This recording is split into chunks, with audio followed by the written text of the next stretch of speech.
ეხლა ცხოვრებაში პირველად სინჯავ აზოტიან ყავას, ანუ nitro cold brews. და ვიდეოს ბოლომდე აგიხსნით რა ღირდა, როგორი გემო აქვს და საერთოდ რატომ არის აზოტიანი და რა მიზანი აქვს აზოტის შერევას ყავაში. მანამდე გამოიწერეთ ჩემი არხი, მე ვარ შოპინგოლოგი და ვლაპარაკობ ყველაფერზე, რაც უნდა იცოდეს ინფორმირებულმა მომხმარებელმა.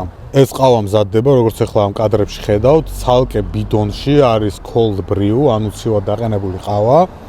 იტუმბება და როგორც ხვდები ერევა აზოტს. აი ამ სპეციალური დანადგარის საშუალებით. აზოტის სასმელში შერევა არის გაზირების ერთ-ერთი მეთოდი. მეორე და უფრო გავრცელებული მეთოდი არის ნახშირორჟანგის შერევა. ეს ყავა არის cold brew ტიპის. cold brew ნიშნავს ცივად დაყენებას, როგორც ვიცი, და მზადდება ეს, რომ ყავას ურევენ ცივ წყალში და 24 საათის განმავლობაში ტოვებენ. რის შედეგადაც მიიღება ძალიან კონცენტრირებული ექსტრაქტი. შემდეგ დალევის დრო შეგიძლია წყალში გაურიო ხოლმე ეს cold brew და ამ შემთხვევაში აზოტს ამატებენ იმისთვის, რომ მიიღონ უფრო რბილი და სასიამოვნო გემო. ეხლა დავსუნავ და გავსინჯავ. სუნი ძალიან სასიამოვნოა. რაღაც განსაკუთრებით განსხვავებული სუნი არ არის. თვითონ ბარისტამ ესე ამიხსნა, რომ ცოტა დაემგვანება გინესის გემოსო და ნუ პრინციპში სუნზე კი გავს. ეხლა გავსინჯავ. კაპს დაახლოებით ისეთივე გემო აქვს, როგორიც აქვს ხოლმე ცივი ყავის კაპს. ჯერ ახლა რაღაც განსაკუთრებულ აზოტის გემოს ვერ ვცნობ. ნუ აზოტის გემო არ ვიცი როგორია, მაგრამ მოკლედ ჯერჯერობით ჩვეულებრივია.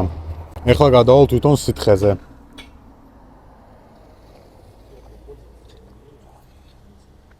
ძალიან ნაზი გემო აქვს, დაახლოებით ისეთი, როგორც აი ცივ ყინულებიან ამერიკანოს.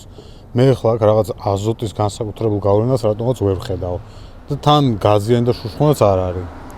საფხულში კი იქნებოდა ძალიან სასიამოვნო, მაგრამ რაც ცივი ყავები დამილევია გინდაც ნაყინით, რძით, მაგის გარეშე უბრალოდ რაღაც ცივი ამერიკანო, დიდ სხვაობას ახლა მე სიმართლე გითხრათ ვერ ვატყობ. შაქარიან დამატკობებელი ახლა ამაში არ არის ჩამატებული. მე მგონი ფერზეც კი ეტყობა, რომ ძალიან მსუბუქია რა, ახლა შეიძლება ცოტა გავღვა ეს ყინულები და იმიტომ. მაგრამ მაინც ამ კაფეს ქვია პრობარისტა არის როგორც ვიცი ყაზახების. სხვაგან მე ესე დანადგარი არ მინახავს.